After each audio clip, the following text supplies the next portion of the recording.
Hello guys, അങ്ങനെ October ആയിരിക്കുകയാണ്. ഈ ഒരു മാസത്തിന് പ്രത്യേകതയുണ്ട്. അതായത് ഇനി 2 മാസം കൂടെ കഴിഞ്ഞാൽ ഈ വർഷം അവസാനിക്കും. അതുപോലെ തന്നെ ഏറ്റവും കൂടുതൽ ടെക് പരമായിട്ടുള്ള കാര്യങ്ങളൊക്കെ സംഭവിക്കുന്നത് ഈ ഒരു മാസത്തിലാണ്. അതുകൊണ്ട് തന്നെ ടെക്ടോബർ എന്നും വിളിക്കാറുണ്ട്. അപ്പോൾ ഇന്നത്തെ വീഡിയോയിൽ ഞാൻ നിങ്ങൾക്ക് കുറച്ച് ടെക് ന്യൂസാണ് പറഞ്ഞു തരാനായിട്ട് പോകുന്നത്. അതിനകത്ത് ആദ്യത്തെ ന്യൂസ് എന്ന് പറയുന്നത് നമ്മുടെ ടിക്ടോക്കിനെ പറ്റിയാണ്. ടിക്ടോക്ക് തിരിച്ചു കൊണ്ടുവരുന്നു എന്നൊന്നുമല്ല.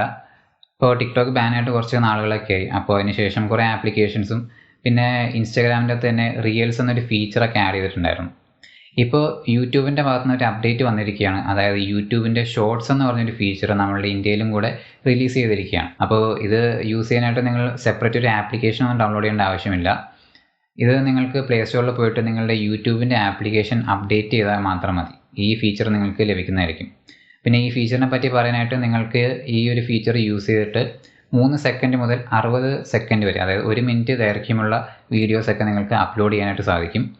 പിന്നെ ഈ ഒരു ഫീച്ചർ ഇപ്പോഴും ബീറ്റാ സ്റ്റേജിൽ തന്നെയാണ് ഉള്ളത്. അതായത് ഇപ്പോഴും ഒരു എക്സ്പെരിമെൻ്റൽ സ്റ്റേജ് എന്ന് മാത്രമേ പറയാൻ പറ്റുള്ളൂ. അപ്പോൾ കുറച്ച് ഫീച്ചേഴ്സൊക്കെ ലിമിറ്റഡ് ആയിരിക്കും. പക്ഷേ നിങ്ങൾക്ക് ഇതിൻ്റെ അകത്ത് എഡിറ്റ് ചെയ്യാനും അതുപോലെ തന്നെ കുറച്ച് മ്യൂസിക്കൊക്കെ ആഡ് ചെയ്യാനായിട്ടുള്ള ഓപ്ഷൻസ് ഒക്കെ ഉണ്ട്. അപ്പോൾ ഈ ഒരു ഫീച്ചറിനെ പറ്റി ഞാൻ ഒരു സെപ്പറേറ്റ് വീഡിയോ ചെയ്യുന്നതായിരിക്കും. പിന്നെ ഈ ഒരു ഫീച്ചറിനെ പറ്റി പറയുമ്പോൾ എല്ലാവർക്കും ഒരു സംശയം വരുന്ന, ഈ വീഡിയോസൊക്കെ അപ്ലോഡ് ചെയ്യുമ്പോൾ നമുക്ക് മോണറ്റൈസ് ചെയ്യാൻ പറ്റുമോ എന്നുള്ളതൊക്കെയാണ്. അപ്പോൾ അതിനെപ്പറ്റി ഒരു ക്ലിയർ ഡീറ്റെയിൽ യൂട്യൂബിൻ്റെ ഭാഗത്തു നിന്നും കിട്ടിയിട്ടില്ല. ചിലപ്പോൾ പുതിയ അപ്ഡേറ്റ്സ് ഒക്കെ വരുമ്പോൾ അവർ മോണറ്റൈസേഷൻ എനേബിൾ ചെയ്ത് കൊടുക്കുമായിരിക്കും. കാരണം യൂട്യൂബിൻ്റെ ടേംസ് ആൻഡ് കണ്ടീഷൻസ് ഒക്കെ അനുസരിച്ച് കോപ്പിറൈറ്റഡ് ആയിട്ടുള്ള മ്യൂസിക്കൊക്കെ യൂസ് ചെയ്യുക എന്ന് പറയുന്നത് കുറച്ച് പ്രയാസമുള്ള കാര്യമാണ്. എങ്കിലും ഫ്യൂച്ചർ അപ്ഡേറ്റ്സ് ഒക്കെ വരുമ്പോൾ ചിലപ്പോൾ നിങ്ങൾക്ക് മോണറ്റൈസ് ചെയ്ത് കിട്ടുന്നതായിരിക്കും. രണ്ടാമത്തെ ന്യൂസ് എന്ന് പറയുന്നത് പബ്ജിനെ പറ്റിയാണ്.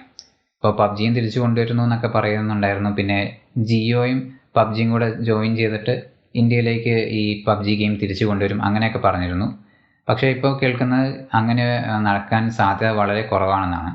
പിന്നെ മറ്റൊരു കാര്യം പറയാനായിട്ടുള്ളത്, പബ്ജിയും എയർടെല്ലും കൂടെ ജോയിൻ ചെയ്തിട്ട് ഈ സെർവറൊക്കെ ഇങ്ങോട്ടേക്ക് ഇന്ത്യയിലേക്ക് തന്നെ ട്രാൻസ്ഫർ ആക്കി പബ്ജി ഗെയിം തിരിച്ചു കൊണ്ടുവരുന്നു എന്നൊക്കെയാണ്. അപ്പോൾ ഇത് ജസ്റ്റ് ഒരു റൂമറാണ്. അപ്പോൾ എത്രമാത്രം കറക്റ്റാണെന്നൊന്നും അറിയത്തില്ല. പക്ഷേ നിങ്ങൾക്ക് നെറ്റിലൊക്കെ സെർച്ച് ചെയ്യുവാണെങ്കിൽ ഇതുമായിട്ട് ബന്ധപ്പെട്ട കുറേ ഡീറ്റെയിൽസ് ഒക്കെ കിട്ടുന്നതാണ്.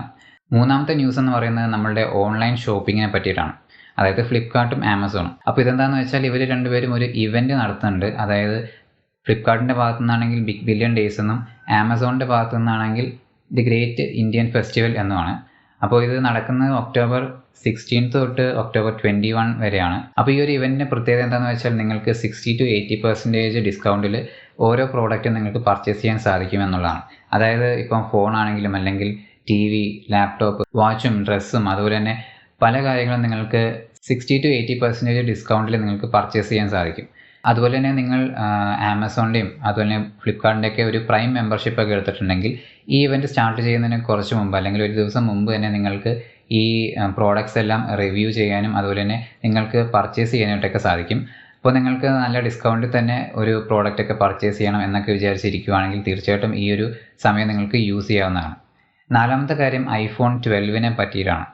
അപ്പോൾ ഐഫോൺ 12ഉം ഇറങ്ങുന്നു എന്നൊക്കെ പറഞ്ഞ് കുറേ ന്യൂസൊക്കെ കേട്ടതാണ്. ആദ്യം പറഞ്ഞു ജൂലൈയിൽ ഇറങ്ങുമെന്നും, പിന്നെ പറഞ്ഞു സെപ്റ്റംബർ 15 ഇറങ്ങും, എങ്ങനെയൊക്കെയാണ് പറഞ്ഞത്. അതിനുശേഷം പറഞ്ഞു ഒക്ടോബർ 15 റിലീസ് ചെയ്യാൻ പോകുന്നതെന്നൊക്കെ. പക്ഷേ ഇപ്പം ആപ്പിളിൻ്റെ ഭാഗത്തു നിന്നും ഒരു അപ്ഡേറ്റ് വന്നിരിക്കുകയാണ്. അതായത് ഒക്ടോബർ 13 അവരൊരു ഇവൻറ്റ് ചെയ്യുന്നുണ്ട്. ഈ ഇവൻറ്റിലായിരിക്കും ഐഫോൺ 12 റിലീസ് ചെയ്യാൻ പോകുന്നത് എന്നാണ്.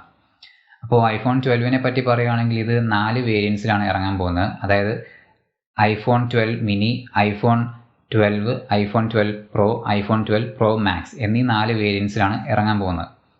പിന്നെ പറയാനായിട്ടുള്ളത് ഈ ഒരു ഇവൻറ്റിൻ്റെ ടൈറ്റിലിനെ പറ്റിയാണ്. അപ്പോൾ ടൈറ്റിൽ കൊടുത്തിരിക്കുന്നത് ഹൈ സ്പീഡ് എന്നാണ്. പക്ഷേ നമ്മൾ ഈ ടൈറ്റിൽ നോക്കുകയാണെങ്കിൽ അതിൻ്റെ അകത്തൊരു കോമയുണ്ട്. ആ കോമ എടുത്ത് മാറ്റിയിട്ട് ഈ 2 വേർഡ്സും നമ്മൾ വായിക്കുകയാണെങ്കിൽ ഹൈ സ്പീഡ് എന്ന് നമുക്ക് വായിക്കാനായിട്ട് സാധിക്കും. അപ്പോൾ ഇതൊന്നെങ്കിൽ സൂചിപ്പിക്കുന്നത് ഒന്നെങ്കിൽ ഈ ഐഫോൺ 12-നകത്ത് എന്തെങ്കിലും സ്പീഡുമായി ബന്ധപ്പെട്ട ഒരു കാര്യം ആഡ് ചെയ്തിട്ടുണ്ട് എന്നാണ്. അപ്പോൾ അതൊന്നെങ്കിൽ USB-C ആയിരിക്കും, അല്ലെങ്കിൽ ഒരു 120 Hz ഒരു ഡിസ്പ്ലേ പാനലായിരിക്കും, അതുമല്ലെങ്കിൽ 5G കണക്ടിവിറ്റി എന്നൊരു ഫീച്ചറായിരിക്കും, അതുമല്ലെങ്കിൽ ലൈഡാർ ടെക്നോളജി, അതായത് light detection and ranging time of flight എന്നൊരു ടെക്നോളജി ചിലപ്പോൾ അവർ ആഡ് ചെയ്തിട്ടുണ്ടാവും. ഈ ഒരു കാര്യം നമ്മൾ ഐപാഡ് പ്രോവിൻ്റെ അകത്ത് കണ്ടതാണ്, ഈ ലൈഡാർ ടെക്നോളജി യൂസ് ചെയ്യുന്നത് എങ്ങനെയൊക്കെയാണെന്നുള്ള കാര്യങ്ങളൊക്കെ. അപ്പോൾ ഒന്നെങ്കിൽ ഈ ഇത്രയും കാര്യങ്ങളൊക്കെ ആയിരിക്കും ആഡ് ചെയ്തിട്ടുണ്ടാവുക, അല്ലെങ്കിൽ ഇതെല്ലാം കൂടെ ആഡ് ചെയ്തിട്ടുള്ള ഒരു ഫോണായിരിക്കും ഐഫോൺ 12 എന്നുള്ളത്. പിന്നെ മറ്റൊരു റൂമർ കേട്ടത് ഈ ടച്ച് ID, അതായത് നമ്മുടെ ഫിംഗർ പ്രിൻറ്റ് സ്കാനർ, ഇത് ഐഫോൺ 10 നിന്നും മാറ്റിയിട്ട് ഫേസ് ID ആക്കിയതാണ്. പക്ഷേ ഈ ഐഫോൺ 12ൻ്റെ അകത്ത് ഈ ഫിംഗർ പ്രിൻറ്റ് സ്കാനർ തിരിച്ചു കൊണ്ടുവരുന്നു എന്നൊക്കെയാണ് കേട്ടത്. കാരണം മറ്റൊന്നുമല്ല, ഈ ഐഫോണിൻ്റെ ഡിസൈൻ അവർ ചേഞ്ച് ചെയ്യുന്നുണ്ട് എന്നൊക്കെയാണ് കേട്ടത്.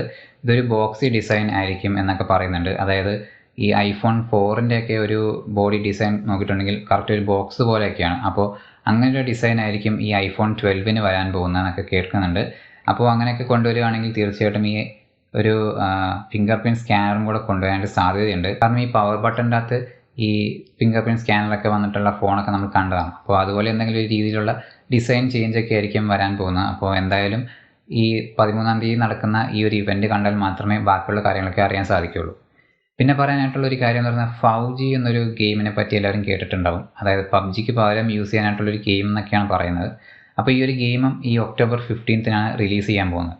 അപ്പോൾ ഇതുപോലെ ഒത്തിരി കാര്യങ്ങൾ നമ്മളുടെ ഈ ഒരു ഒക്ടോബർ 15, 16 എന്നീ ഡേറ്റ്സിലൊക്കെ സംഭവിക്കുന്നുണ്ട്.